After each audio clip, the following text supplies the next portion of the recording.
तर नमस्कार, गावाकडच्या व्लॉगमध्ये आपलं स्वागत आहे. तर आज आईच्या हातच्या आळूच्या वड्या बनवल्या. तर घराच्या पाठीमागे त्यांनी ना ह्या गरगाट म्हणजे आळूची पानं लावलेली होती.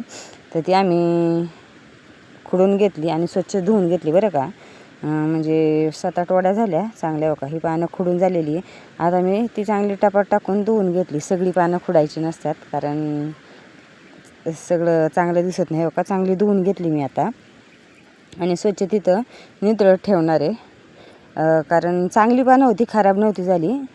तरी पण धुवून घेतली. इथं बघा मी इथं सुपात टाकली. आता नितळत ठेवणार आहे. 10-12 छोटी छोटी पानं सापडली. पण गावाकडच्या चुलीवरच्या आणि आईच्या हातच्या वड्या खायची चव काही वेगळीच असते. आईने तर बेसन पीठ घेतलं होतं आणि त्याच्यात मीठ आणि हळद पहिलंच टाकलं होतं. इथं खोबरं, हिरवी मिरची आणि लसूण, कोथिंबीर सगळं मिक्स केलं आहे. जेवढं वाटण म्हणजे हिरवी मिरची ते लागत होतं ना तेवढं घेतलं कालून. आता आई हे चांगलं कालवून घेईन पीठ आणि हे कालवून झालं की मग आपल्या वड्या तयार करणार आहे. कारण मी मागं पण एक व्हिडिओ आईच्या हातचा टाकला होता वड्यांचा, मला वाटतं हो वड्यांचा. तर तसंच आईच्या हातनं आता परत एकदा वड्या बनवून घेतल्या. आम्ही बनवतोच पण गावाकडची चव आणि आईच्या हातची चव काय वेगळीच असते. तर तुम्ही हा व्हिडिओ शेवटपर्यंत बघा म्हणजे तुम्हाला नक्की समजेल की आम्ही गावाला म्हणजे खूप काय काय एन्जॉय केलं आणि वड्या बनवल्या आईने. तर आता हे बघा पानं धुतलेली आहे, चांगली सुकवून घेतली. पुसू पण शकता, तर इथं आम्ही सुकवलीच चांगली. हे बघा पानं छोटी छोटी आहेत तरी आईने बरोबर फाटलेली होती 2-3 माझ्याकडनं. तरी व्यवस्थित जुळवून 7-8 वड्या छोट्या छोट्या आमच्यासाठी केल्या आणि आम्ही काय या फ्राय केल्या नाही बरं का. तशाच खाल्ल्या कारण फ्राय नाही आवडत. गरम गरम असल्यानं तुपात अशा खाल्ल्या ना म्हणजे आडव्या कापल्यानं तूप टाकलं ना तर खूप छान लागतं. काही लोकांना तळून पण आवडतात. तर बघा ह्याच्यात आम्ही काही जास्त टाकलेलं नाही. आपलं हिरवी मिरची, लसूण, कोथिंबीर, खोबरं होतं म्हणून ओलं खोबरं टाकलं आहे आणि हळद मीठ तिखट एवढंच. तिखट नाही, हिरव्या मिरच्याच टाकल्यात.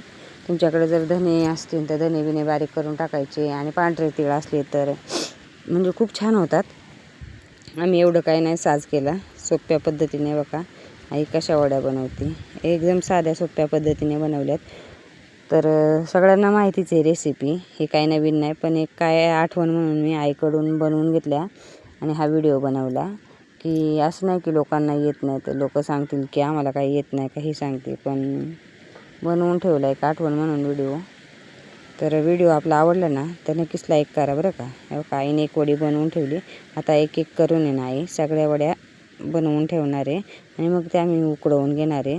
या वड्यांना काही जास्त वेळ लागत नाही उकडाया. बघा 7-8-10 झाल्या छोट्या छोट्या आमच्यासाठी सगळ्यांसाठी. इथं मी चुलीवर पाणी तापत ठेवलं होतं आणि आईने सगळ्या वड्या करून घेतल्या.